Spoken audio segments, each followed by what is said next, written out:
Seja muito bem-vinda e seja muito bem-vindo ao Entre Comida e Memórias. Eu sou a Josiane Bessa, eu sou nutricionista, especialista em comportamento alimentar e em transtorno alimentar. E por aqui nós falamos sobre histórias com comidas, reflexões e exercícios a partir dessas histórias que nos inspiram. Você pode me acompanhar tanto aqui pelo podcast quanto também pelo YouTube. E hoje vamos conhecer mais uma história e entender, né, essa repercussão das nossas vivências em relação à alimentação, às emoções, à comida e bora! Então vamos lá. Juliana morava no Canadá. Havia 3 anos, mas seu corpo ainda acordava no fuso do Brasil. Não era só o horário, era o jeito de sentir falta. Ela dizia que tinha se adaptado bem, trabalho estável, rotina organizada, supermercado previsível. O frio já não assustava tanto. A linguagem estrangeira saía com menos esforço. Mas havia uma ausência que não sabia nomear direito. Não era fome, era saudade. No dia a dia, Juliana comia corretamente, planejava as refeições, comprava alimentos frescos, montava pratos equilibrados, nada saía muito do controle, exceto quando pensava em coxinha. A lembrança vinha sempre de licença. O cheiro de frango quente, misturado com massa frita, o guardanapo engordurado, o barulho da rua, o balcão da padaria. A coxinha não era só comida, era idioma, era abraço, era casa. No Canadá, ela até encontrava versões parecidas. Massa diferente, temperos tímidos, nada que realmente tocasse o lugar certo. Ainda assim, quando aparecia, algo dentro dela acelerava. Juliana dizia que precisava se controlar, que aquilo engordava, que não fazia sentido sentir tanta vontade, que já tinha passado dessa fase. Mas toda vez que comia uma, vinha outra e depois mais uma. Não por prazer crescente, mas por uma tentativa desesperada de chegar a algum lugar que não vinha. Enquanto mastigava, o peito apertava levemente. O corpo buscava algo além da saciedade. Era como se estivesse tentando matar a saudade com calorias. Quando acabava, vinha um peso conhecido, não só no estômago, na cabeça, no pensamento rápido e duro. Por que eu faço isso? Naquela noite, sentada sozinha no apartamento silencioso, Juliana percebeu algo novo. A culpa não combinava com o que sentia. Não havia excesso por descontrole, havia excesso por ausência. Ela não queria mais comida, queria pertencimento, queria a língua solta, queria a risada alta, queria sentir que ainda era de algum lugar. Pela primeira vez, pensou que talvez a coxinha não fosse o problema, nem o frango, nem a fritura. Talvez fosse o jeito que o corpo tinha encontrado de dizer: eu sinto falta. Naquela noite, Juliana prometeu parar de comer coxinha. Não prometeu parar de comer coxinha, nem decidiu cortar nada. Mas pela primeira vez pensou que talvez pudesse comê-la com mais presença. Não para preencher um vazio, mas para lembrar de onde veio, sem precisar se punir por isso. Gente, que história, né? Profunda. Essa história da Juliana é muito sobre o comer emocional e eu gosto muito do trecho que traz que ela comia para tentar matar a saudade, mas que ainda assim não vinha, né? A comida ela não conseguia tocar no lugar específico que ela procurava. E às vezes a gente acha que a nossa alimentação, a gente vai mudar de país, a gente vai mudar para outra casa, para outra cidade, e que isso vai ser resolvido assim, simples, né? Mas o quanto a nossa alimentação atravessa também isso tudo. Eu lembro que na época da faculdade eu estudei em Limeira, acho que eu já contei em algum dos episódios aqui pra vocês. Se aparecer um barulho é que o vizinho deve estar em alguma obra, tá? É, eu estudei em Limeira e aí, na época eu morava em República, eu tinha 18 anos, a primeira vez saindo de casa. E eu sentia muita falta da comida da minha mãe. Então, era muito comum eu almoçar no bandejão, não gostava do bandejão, que é o restaurante universitário. A comida eu não achava boa também, mas eu sentia muita falta da comida da minha mãe e eu ia comer sempre trufa. Não tenho uma memória assim com trufa, mas era uma forma de trazer algum prazer ali para aquele dia, para aquela refeição que eu estava sentindo falta. E quando eu trouxe, né, passei a trazer a comida da minha mãe para Limeira, diminuiu muito o meu consumo de doce. Assim, foi bem impactante, sabe? E é isso. E essa história da Juliana faz eu pensar justamente que é por isso que eu escolhi trabalhar da forma que eu trabalho, sabe? Olhar para a nossa história com a comida, olhar para a nossa história. Porque é isso que ela estava pensando, né? Por que que eu exagero? Isso daqui vai me engordar, né? Fritura, calorias, não sei o quê. Mas não é só isso, não é sobre escolher a coxinha fit, não é isso. É sobre olhar para essa história. O que que ela estava sentindo falta, será que no Brasil?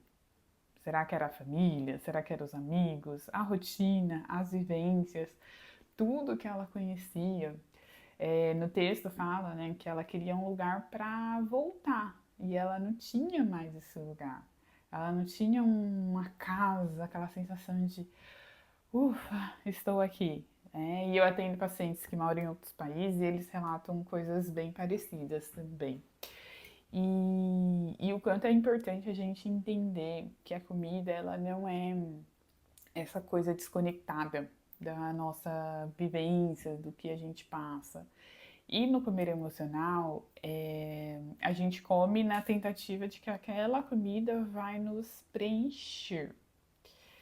Só que o vazio que a gente sente não pode ser preenchido pela comida.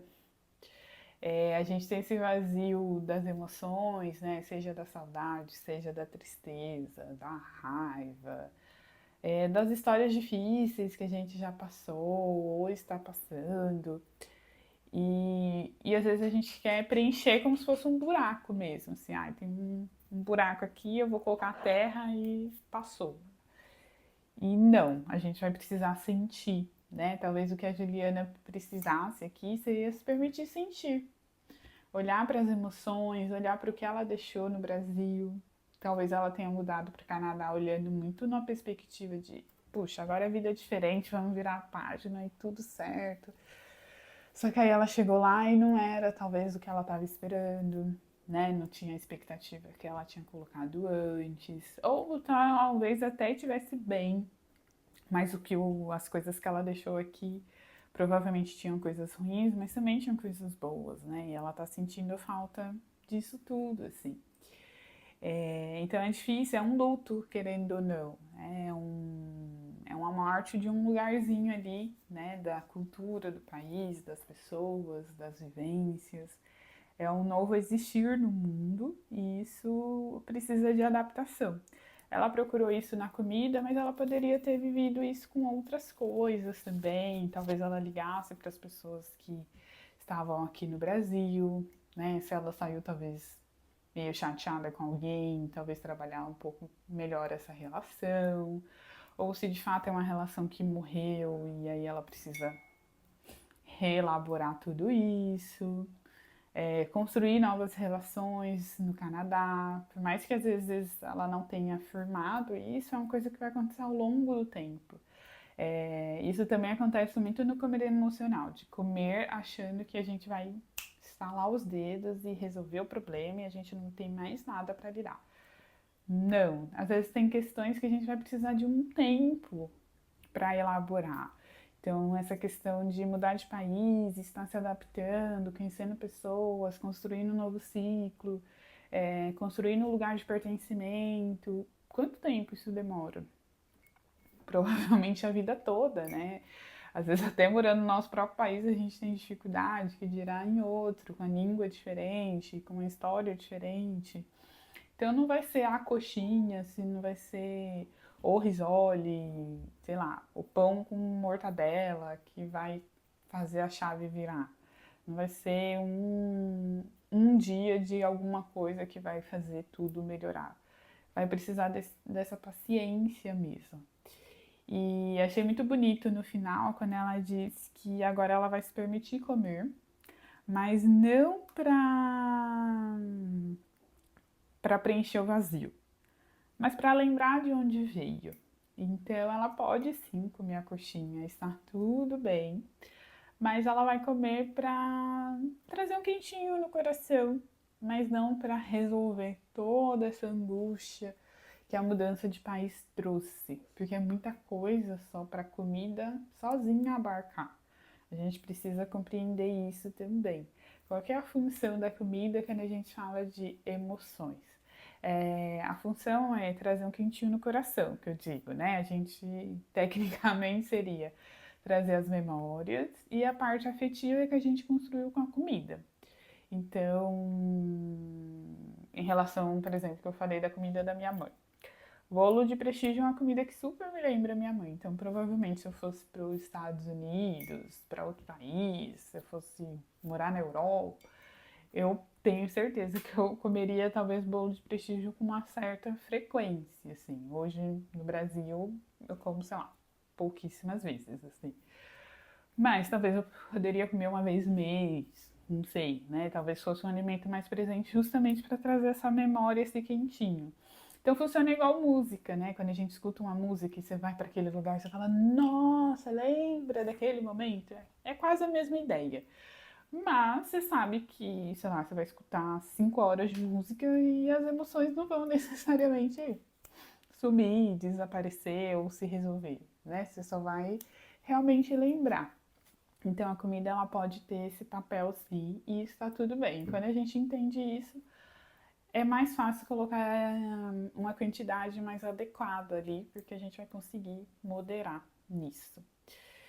E você, gostou da história da Juliana? Se reconheceu aqui? De exercício para hoje, proponho que você olhe para o seu comer emocional. O comer emocional tem características bem definidas. Então, normalmente a gente come numa urgência, né? A gente quer normalmente um dia difícil, né? Então a gente quer meio que se livrar daquela emoção. Tende a ser uma comida específica. Então você viu aqui na história da Juliana que não é risole, não é bolinho de queijo, é coxinha. Se chegar lá bolinho de queijo, talvez não atenda ela. Então, quando a gente está muito nessa coisa do específico, do urgente, pensando num dia difícil, provavelmente é um comer emocional. E aí a gente pode se perguntar por que a gente está precisando daquilo, o que está acontecendo, o que a gente está vivenciando. Às vezes a gente olha para as nossas emoções como se fosse um buraco que fosse nos engolir. E não é, né? É só um amigo tentando falar com você de que algo não está tão legal assim, que você precisa cuidar. É só isso. Deixo de dica também o filme Divertidamente, tanto um quanto dois, vale muito, muito a pena. E aprender o que cada emoção está nos comunicando, é bem importante. Então, olha aí para o seu comer emocional, aquele dia que você fala, mereço uma pizza, mereço não sei o quê, eu vou comer mesmo, porque hoje o dia foi difícil, né? Aquela urgência, ficar horas lá passando no app do delivery. Olha para tudo isso que vai ser importante, tá bom? A gente se vê no próximo episódio e até lá!